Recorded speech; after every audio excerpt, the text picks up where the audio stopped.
En este ejercicio, dados los puntos A, B y C, se nos pide determinar la ecuación del plano determinado por dichos puntos y luego expresar la ecuación en sus diversas formas.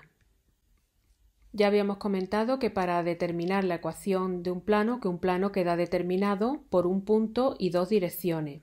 También podríamos determinarlo con un punto y un vector perpendicular a ese plano. Y otra forma de determinar un plano es como lo vamos a ver ahora, por tres puntos que estén en ese plano y que no estén alineados. Para ello, la estrategia que vamos a seguir es coger uno de los tres puntos, el que queramos, nosotros nos vamos a quedar con el A, y vamos a coger dos direcciones formadas por esos tres puntos. Pues, por ejemplo, entre A y B, el vector AB, y entre A y C, el vector AC. Una vez que tenemos las dos direcciones y el punto, pues ya podemos desarrollar las distintas ecuaciones del plano. Vamos a ello. Nos dan los tres puntos. Como hemos dicho, vamos a coger dos direcciones, AB, que a las coordenadas del punto B le restamos las coordenadas del punto A y nos da este vector. Vamos a coger también AC. A las coordenadas de C le restamos las coordenadas de A y nos queda este vector. Lo primero que comprobamos es que estos dos vectores no sean paralelos. Para ello comprobamos que sus coordenadas no sean proporcionales. Pues menos 3 partido menos 1 es igual a menos 3 partido menos 1, pero es distinto de 2 partido 4. Por tanto, efectivamente, estos vectores no son proporcionales, son linealmente independientes y me forman las dos direcciones que necesitamos para determinar el plano. Empezamos a desarrollar las distintas formas de la ecuación del plano. Empezamos con la ecuación vectorial. Vamos a elegir, hemos dicho, el punto A.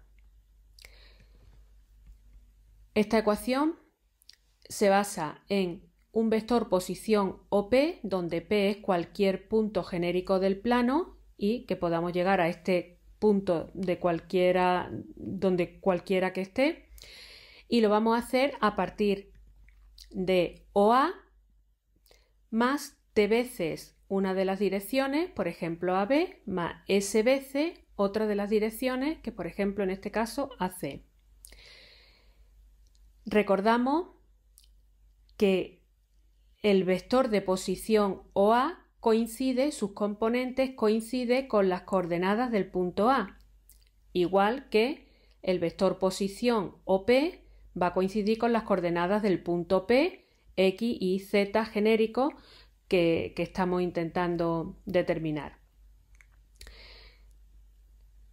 Entonces, con esto tenemos la ecuación vectorial, con T y S números reales. Pasamos ahora a sacar las ecuaciones paramétricas. Para ello trabajamos con esta expresión.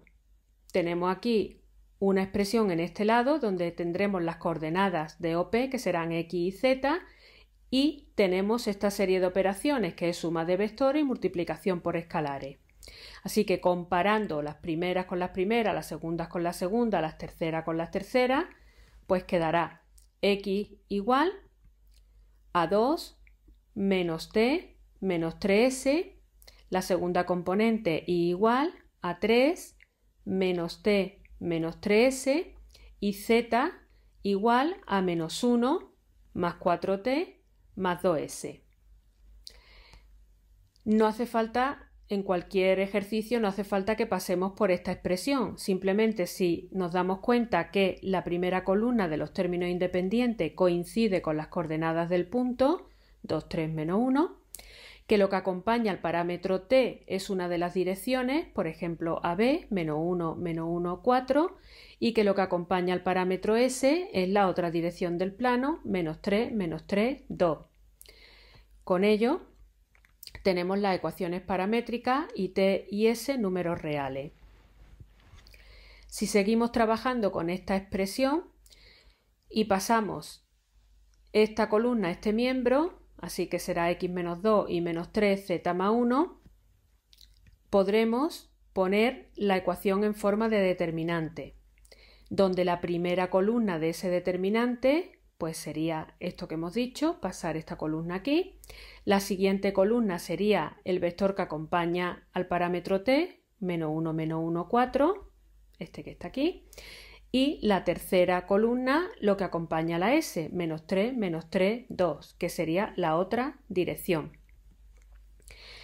Esta sería la ecuación en forma de determinante, todo ello igual a 0. Vamos a justificar por qué esto tiene que ser igual a 0. Estos son las dos direcciones del plano, que hemos dicho que son linealmente independientes. Estas serían las coordenadas del punto genérico y estas las del punto A. Si hacemos PA, eso nos da el vector PA que está en el plano. Por tanto, depende de estas dos direcciones, de estos dos vectores. Por tanto, tendremos un determinante donde una de las columnas es combinación lineal de las otras dos. Por ese motivo, este determinante es igual a 0.